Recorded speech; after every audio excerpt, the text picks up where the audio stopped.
Eure Zeit ist gekommen. Ja, genau so ist es. Das Spiel Gothic 1 Remake ist gerade mal ein Tag auf dem Markt und schon geben sich die Gurus die Klinke in die Hand. Die schießen aus allen Rohren gleich am ersten Tag des Release. Sag mal, ich weiß, dass YouTube schwer ist, seinen Kanal aufrechtzuerhalten, immer das Neueste zu bringen, seine Community bei Laune zu halten, ist doch alles richtig. Nur, ich frage mich, was das bringt. Jetzt tummeln sich schon die Kreator hier auf YouTube.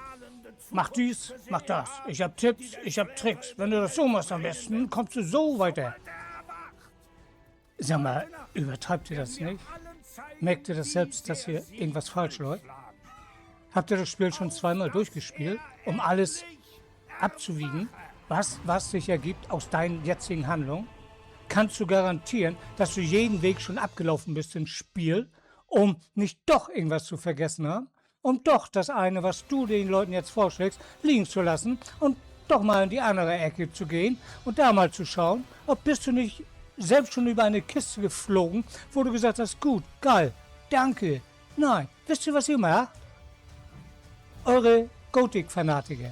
Das ist eine ganz andere Sache, eure Community. Aber es gibt neue Spieler auf dem Markt. Ich weiß auch, dass die neue Generation heutzutage sehr bequem ist, was das Empfinden für RPGs, für Open-World-Spiele gilt.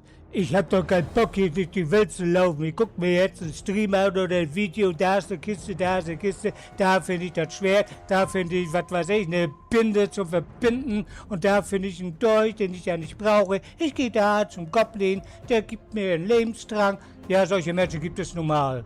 Die Generation, unsere alte Generation, die Gothic 1 2001, 2002 gespielt hat, auf dem PC, ohne Gehhilfe, Controller, die stirbt aus. Heutzutage brechen sie sich ja schon die Finger, wenn sie von der Q-Taste mal zur Alt-Taste müssen. Da kriegen die schon gar nicht mehr hin. Und diesen Leuten, bin ich der Meinung, verderbt ihr den Spielspaß. Mit euren überheblichen, mach dies, mach das, du, ich hab Tipps, ich hab Tricks und das und jenes. Hey, hallo, da guckt man sich einen anderen, was weiß ich hier jetzt, Bericht auf YouTube an. Ja, das Spiel buggt, das Spiel hängt, der Sound ist scheiße und der, was weiß ich, die Kampfanimation ist so behäbig und das und das. Aber das interessiert euch gar nicht irgendwo. Das Spiel stürzt zwischendurch mal ab und. Was wollt ihr den Leuten jetzt eigentlich suggerieren? Also, mir zeigt ihr damit, ihr habt echt euch einen Zwang auferlegt, hier auf YouTube euren Kanal nach oben zu pushen wollen, um die Klicks. Geht es euch wirklich um eure Community, dann würdet ihr erstmal gar nichts machen. Ich spiele auf meinem Kanal, könnt ihr gucken, Spiele, die schon alt sind. Ich habe The Witcher 3, das sehr gute Spiel, erst nach 9 Jahren nach Veröffentlichung angefangen zu spielen, weil es da sehr günstig war. Ich habe aber nicht auf YouTube geguckt, du, jetzt gib mir mal den Weg. Ja, dann brauche ich ja kein Spiel kaufen, oder? Da gucke ich mir eure Streams an, eure Videos an und dann sage ich, gut, Geld gespart. Tschüss, das nächste Video bitte. So kommt mir das vor. Dass die Menschheit wirklich so heutzutage drauf ist? Nein, das bezweifle ich. Ich schätze mal von der alten Generation, der wirklich alten Generation, wo ihr meisten gar nicht zugehört, wie ich dieses auf YouTube sehe. Ich habe Gothic 1 2002 gespielt, weil ich da erst ein PC hatte. Es kam 2001 auf den Markt, ja, aber ich habe es erst 2002 gespielt, weil ich da meinen ersten PC erst hatte. Was auf eine Art auch gut war, ne? Weil 2002 kam nämlich Gothic 2 schon auf den Markt.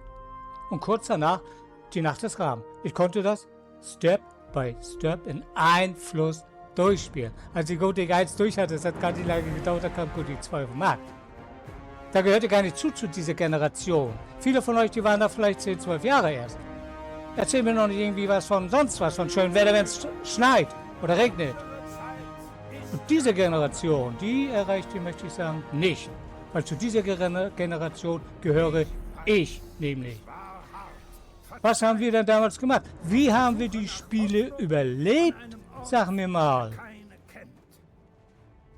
Wir haben gespielt. Freunde des Gothic-Spiels. Wir haben gespielt. Wir haben uns verlaufen. Ein Scavenger hat uns aufgefressen mit einem Knüppel in der Hand. Ein Goblin, ja, die sind klein, aber die Biester, die beißen dir in die Wade. So kam das alles vor. Der erste Drachensnapper, gleich wenn du ins Mintal kommst. Ey, da sind wir rumgeschlichen. Und das ist die Freude am Spiel, Freunde von Gothic. Und nicht hier irgendwelche Videos sich reinziehen, weil so da den Weg schon mal sehen und da den Weg schon mal sehen. Ja, da hole ich mir da jetzt mal eine Hütte, ich hau den und den um. Nein, das haben wir alles selbst gemacht. Glaubt ihr, dass es solche Zeiten mal gab? Ohne YouTube-Videos, ohne YouTube-Streams? Und wir haben die Spiele geschafft. Stellt euch das mal vor. Wie haben wir das nur hingekriegt, ne? Ja, wir haben ein Spiel gespielt. Heutzutage diese Geräte, die nach einem Tag euch schon voll suppen. Mit Tipps, Tricks und spielt das so oder macht das so oder das und jenes. Ist eine gute Art heutzutage. Weil, wie ich ja sagte, viele sind bequem, ein Spiel selbst anzufangen irgendwo. Ne? Selbst mal über einen Stein zu fliegen oder sonst was. Oder eine Fleischwanze mal nicht zu treffen, richtig. Ja gut, ihr spielt ein Spiel nie richtig. Am besten kommt gleich eine Konsole, wo man einen Befehl eingeben könnt, ein God-Mode und dann ist gut. Ja, da braucht ihr aber kein Spiel mehr spielen, hört auf mit dem ganzen Scheiß. Ich rege mich nicht auf, ich sage das bloß so, wie ich die Sache sehe. Diese überhebliche in die erste Reihe stellen von euch Kreatoren. Das nervt langsam. Also mich nervt das nicht direkt. Bloß ich schätze mal, Menschen, die wirklich noch selbst für sich entscheiden und denken, die gucken euer Zeug auch nicht. Es gucken natürlich diese Gothic-Liebhaber. Gothic-Reihe ist ja auch super. Das spreche ich gar nicht ab. Ich habe es auch geliebt 2001, 2002, 2003. Als der Gothic 3 kam, das war der Schrott des, was weiß ich, des Himmels. Jovuk, Belmont, die haben die Scheiße sowas von versaut. Das kennen viele gar nicht mehr, wie es mal wirklich war. Und ihr suppt heutzutage nach einem Tag schon so viel rein.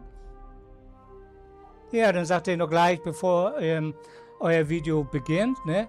Du, ihr braucht kein Spiel mehr kaufen, weil ich weiß, wenn ihr mein Video jetzt schaut, ne? Ich spiele das wie ich das gespielt habe. Macht das doch gleich so. Aber, wie ich auch auf YouTube schon gesehen habe, ja, kauf, damit ein Remake von Gothic 2, die Nacht des Rahmens kommt. Ja, natürlich.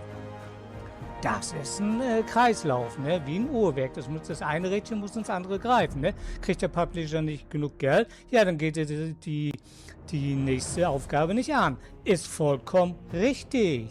Aber Mensch, habt doch mal selbst ein Ehrgefühl eurer Community oder gerade neuen Spielern gegenüber. Lasst doch die Videos eine Zeit lang erstmal ruhen. Ein Spiel entwickelt sich. Da werden Patches kommen. Lasst die Leute doch mal eine Truhe nicht finden. Hä? Geht deswegen die Welt des Spiels unter? Bezweifle ich. Ich habe damals beim ersten ich habe Gothic 1 damals 2002 3-mal gespielt. Und man findet immer wieder was Neues. Ja, Sie erinnern, es gab gar kein YouTube, ne? Habe ich das Spiel eigentlich richtig zu Ende gespielt? Weiß ich jetzt gar nicht. Da müsste ich mal glatten Creator fragen. Was der dazu sagt, hä? So kommt euch vor. Echt. Ich will euch nicht anbaggern oder sonst was. Deswegen nenne ich ja gar keinen richtig. Ich verallgemeine euch. So seid ihr nämlich drauf.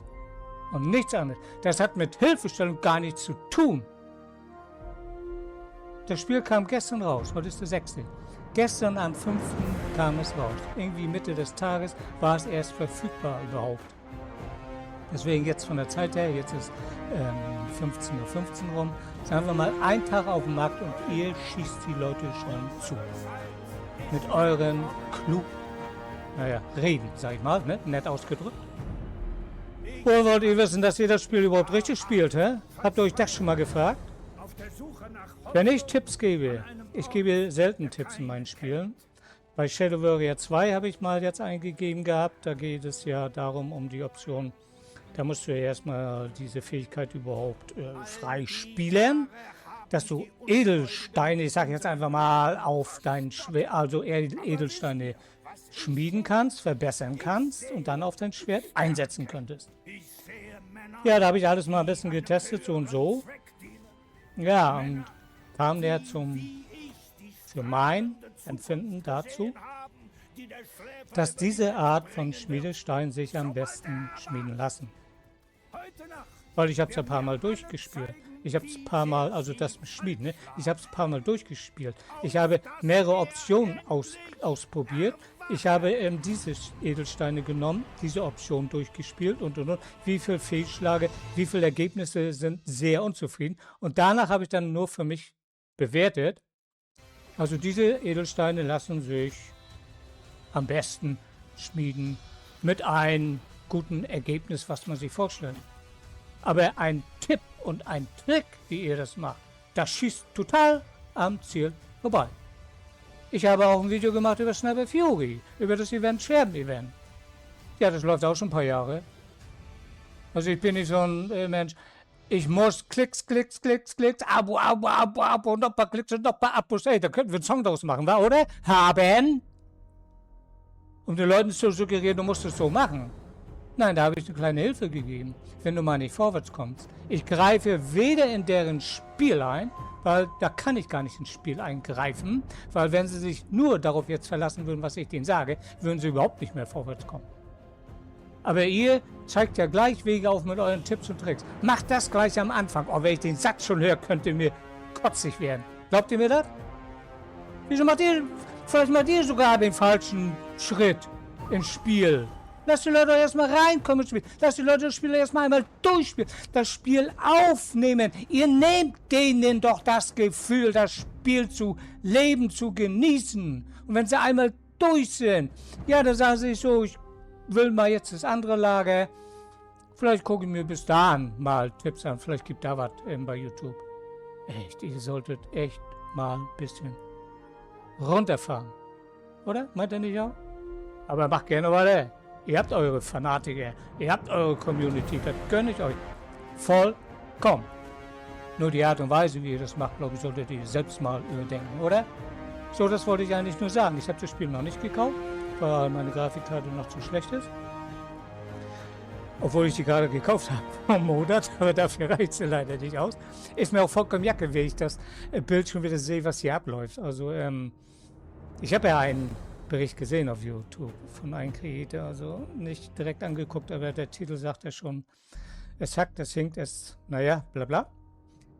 Ich bin es auch gewohnt, erstmal ein Spiel gar nicht neu zu kaufen, weil ich weiß nicht, muss ich in der ersten Reihe immer sitzen, das ganze Zeug. Ich warte ein paar Patches ab, das und jenes und. Dann läuft das nämlich stabil, verstehst du?